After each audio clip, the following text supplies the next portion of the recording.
YouTube, what is up? We are back in business today, man. We're a day into the Modern Warfare 2 beta for PlayStation, and I wanted to make this video because I feel like we have a good grasp on the game, Modern Warfare 2 itself, and we've got a ton new information on Warzone 2 coming out just 2 or 3 weeks after the release date of Modern Warfare 2 itself. After watching Call of Duty Next and things like that, I really started to analyze whether or not I should pre-order Modern Warfare 2 or if I should just wait until Warzone 2 comes out for free, as well as the new DMZ mode, and we'll talk about both of those things a little bit later in this video. Now, first off, if you guys haven't already yet, if you're living under a rock, there is so much new stuff coming out with the game. There's also a lot of returning things, and we're going to talk about both the good and the bad, and just the overall direction that I think the game needs to go in order to revive itself. This is some of the biggest news in gaming right now. The FPS community is so dry. We're playing games that are 6-7 years old. We really just don't have a ton to be doing right now, so Modern Warfare 2 is a glimpse of hope into the FPS community, and hopefully it can deliver. Obviously, buying the game, you guys are going to have access to multiplayer, campaign, and everything that comes within those. In Modern Warfare 2, we're also going to see Spec Ops this year. PlayStation is going to get its own exclusives. This is going to be one of the operators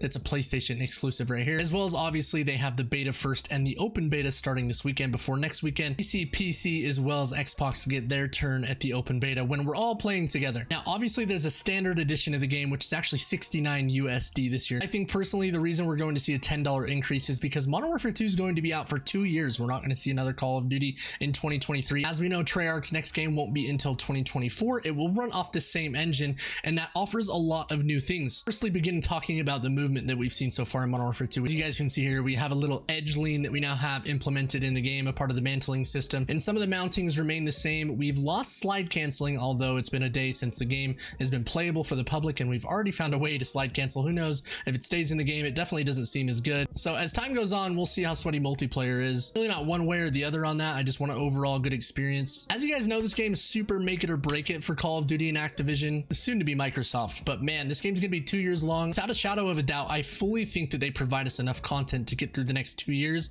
It's very make it or break it for the franchise as a whole. So if you guys are hesitant to pick up the next Call of Duty because we've been let down the last couple years, I wouldn't shy away just because you guys think you aren't gonna have enough to do. This game's going to have an ample amount of content for us to be playing over the 2-year period. We're gonna see tons of new additions, some familiar, some new. Overall, I think a good mix of what we're familiar with and a lot of cool technology and things that they've been implementing into the game that they're honestly probably taking from some other good FPS titles. And to be honest, I don't necessarily care that that's happening. Obviously, we can see the portable camera that we have here. We had this in Black Ops 1, but they've gone a step further to make it so you can actually throw it up on the wall. The cameras can sync up together through teammates, similar to Rainbow Six. A lot of cool stuff going on. If you guys aren't wanting to purchase the game because the last couple years have been ridiculous with XP and the time needed to put into each game to make anything relevant and fun playing, there's no longer going to be 70 weapon levels on each gun. As you guys can see here, it's a little confusing, but the new Gunsmith 2.0 is going to feature a receiver system for every attachment on the guns that you unlock inside those weapon families will unlock on all of the weapons inside of them. It looks like each weapon level is a little bit different here. It can go up to 19, 22, things like that, but the XP is going to be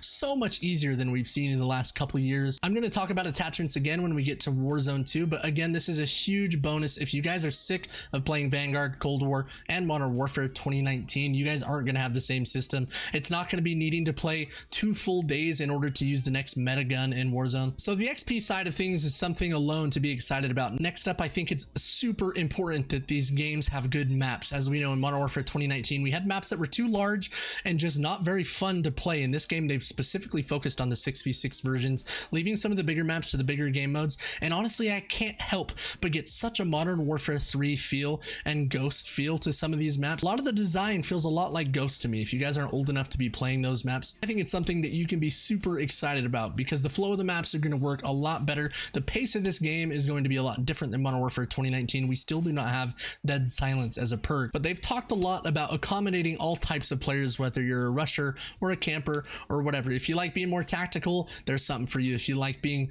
a little bit more loud and proud, there's something for you. By far, surprisingly, Warzone 2 has got me more excited than anything that we've seen in multiplayer. Now, again, Warzone 2 is going to be releasing 2 to 3 weeks after the release of Modern Warfare 2 multiplayer campaign, etc. And it will release free to the public, and that will come with the release of DMZ, which we'll talk about in a second. But the Warzone 2.0 map offers a ton of point of interest that we're familiar with from Modern Warfare 2, things like Quarry, some new maps that we haven't seen before, and then other things like Terminal, and honestly, just overall fan favorites. I'm excited to see what Warzone 2 brings to the table as far as the map construction goes. As we know from Warzone 1, a big letdown was Verdansk staying in the map rotation for so long, and then releasing a second map that made Verdansk extremely missed. I think something that they can work on is giving us multiple maps and the overall aesthetic of the game. There's good colors going on. There's lots of different environments. If you like playing near buildings, there's that for you. If you like playing kind of more out in the open in the desert type feel, there's something there. A lot of this map design to me feels something out of PUBG mixed with the original Warzone, so I'm excited about that and some better flow of the game. There's tons of new mechanics that are going to be in multiplayer as well as Warzone, obviously swimming being one of them. We saw this in Blackout in the original Battle Royale offered from Call of Duty, which has since been terminated obviously as Warzone takes front stage. But honestly, I'm very excited for the people who are looking to play Call of Duty and just play it the free way. You know, I think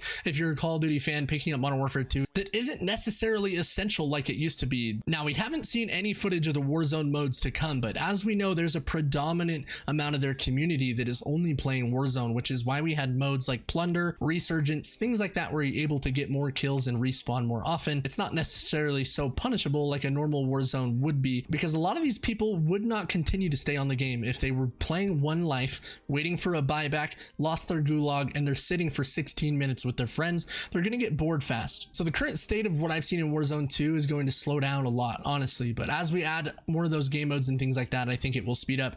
We have a ton of new features. I think this zone feature is awesome. The zone is now going to split into several zones.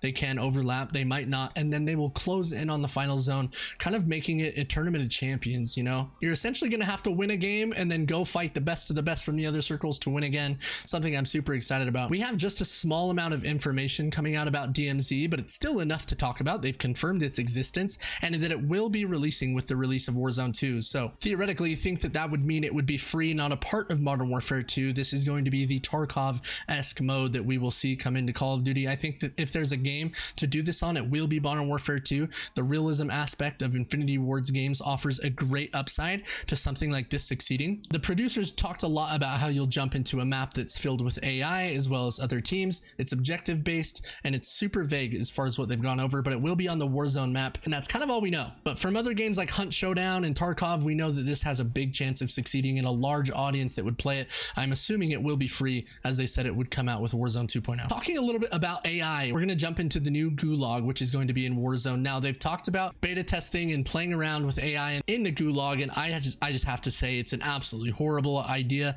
I think the AI should stay out of Warzone completely. It should stay away from Call of Duty as much as possible. I'm not a big fan of the strongholds idea, but honestly, if AI is going to be anywhere, it needs to only be right here, not sporadically spread out through the map, not inside of the Gulag as a more bait enemy, as they were talking about in the presentation. I think seeing strongholds where you guys will get more access to better weapons, purchasing loadout type things and stuff like that. Strongholds could be cool because that's going to be kind of like a Hunt Showdown, a main focal point of the map where people will be pushing to get better loot. And I think having to clear that out and make some noise and alert everyone else that you're doing so is something kind of cool. It's going to engage a lot of people in fights. During Call of Duty next, we got to see our first glimpse at Warzone 2 itself. So as you guys can see here, we're dropping out of the plane. Something I think would be really cool. In the new type ground war game mode that we have, you can actually move around freely inside of the plane and jump out. I don't know why. I thought it'd be pretty cool if they would let us do that over the top of the Warzone map. But as we look into looting and the first clips of some of the gameplay that we saw, man, it's a big throwback to something like Blackout with a mix of Warzone,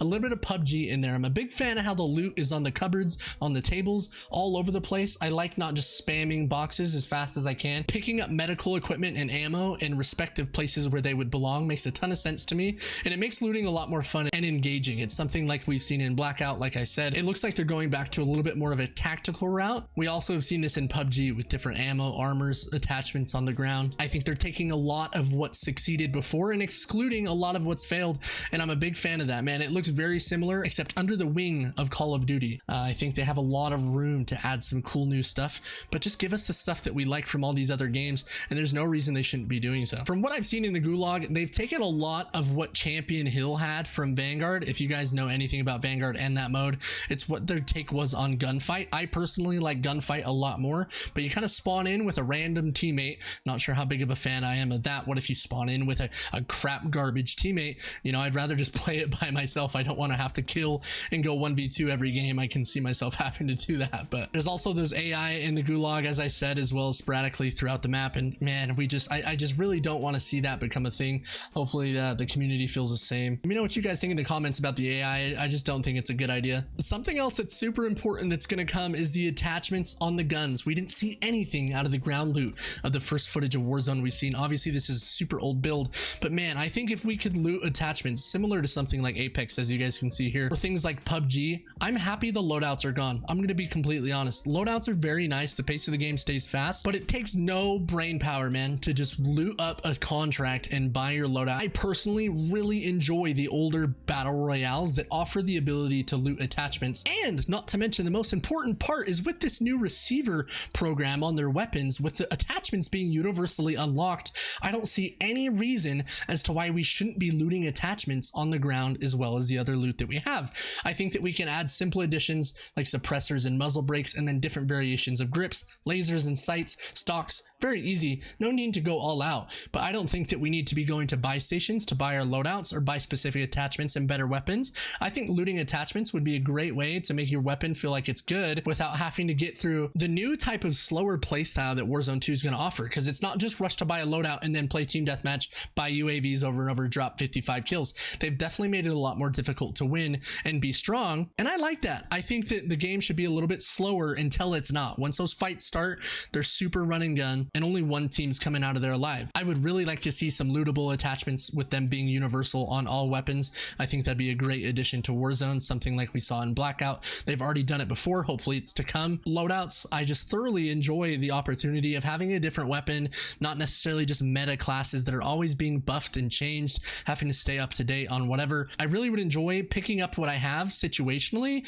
and needing to do the best I can with it. Change your play style because you found a sniper, play a little bit more aggressive with your teammates because you're the guy who has the good SMG, drop the good SMG because you like ARs a little more and your teammate has an AR. There's tons of new features in Warzone, whether it's vehicles needing gas, having to get them at gas stations, using cash to do so. Compared to their first game, while all the gunplay looks the exact same, my favorite part about Modern Warfare 2019 was the gunplay, and it seems to be the only thing that stayed. I'm very excited for what Warzone has to offer, and I don't think if you guys are looking to purchase Modern Warfare 2 like last year, you cannot get enough weapon XP. You cannot compete with anyone else in your lobby unless you own the game and you're playing multiplayer like everybody else.